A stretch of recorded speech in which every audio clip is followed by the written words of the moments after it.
முட்டைக்கோஸ் பொரியல் செய்ய போகிறோம். அதுக்கு ஒரு 1/2 கிலோ கோஸ் வந்து கழுவிட்டு கட் பண்ணி வச்சுருக்கேன்.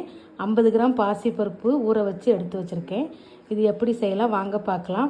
1 ஸ்பூன் எண்ணெய் ஊற்றி கடுகு உளுந்தம்பருப்பு போட்டாச்சு. கருவேப்பிலை போட்டுக்கிடுங்க. 4 பச்சை மிளகாய் போட்டுக்கிடுங்க. கட் பண்ண பெரிய வெங்காயம் 2 கைப்பிடி போட்டுக்கிடுங்க. வெங்காயம் வதங்கிடுச்சு. நம்ம கட் பண்ண கோஸ் சேர்த்துக்கலாம். கோஸ் போட்டு நல்லா மிக்ஸ் பண்ணி வச்சு ஊற வச்ச பாசிப்பருப்பு 50 கிராம் சேர்த்துக்கிடுங்க.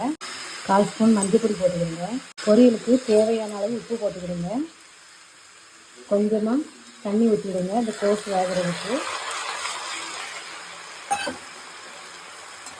நல்லா கலந்துட்டு ஒரு 5 நிமிஷம் மூடி வச்சிடலாம். முட்டைக்கோஸை சூப்பராக வேக வச்சாச்சு. சிம்மில் வச்சு ஒரு 5 நிமிஷம் வேக வச்சுருந்தேன். நல்லா சூப்பராக வந்துருச்சு. இனி நம்ம தேங்காய் போட்டுக்கலாம். சிம்பிள் ரெசிபி புஷ்பா குக்ஸ் சேனலில் போய் பாருங்கள். நிறைய ஈஸியான ரெசிபிலாம் நம்ம போட்டிருக்கோம். இந்த வீடியோ பிடிச்சிருந்தா லைக் பண்ணுங்கள், ஷேர் பண்ணுங்கள், சப்ஸ்கிரைப் பண்ணுங்கள்.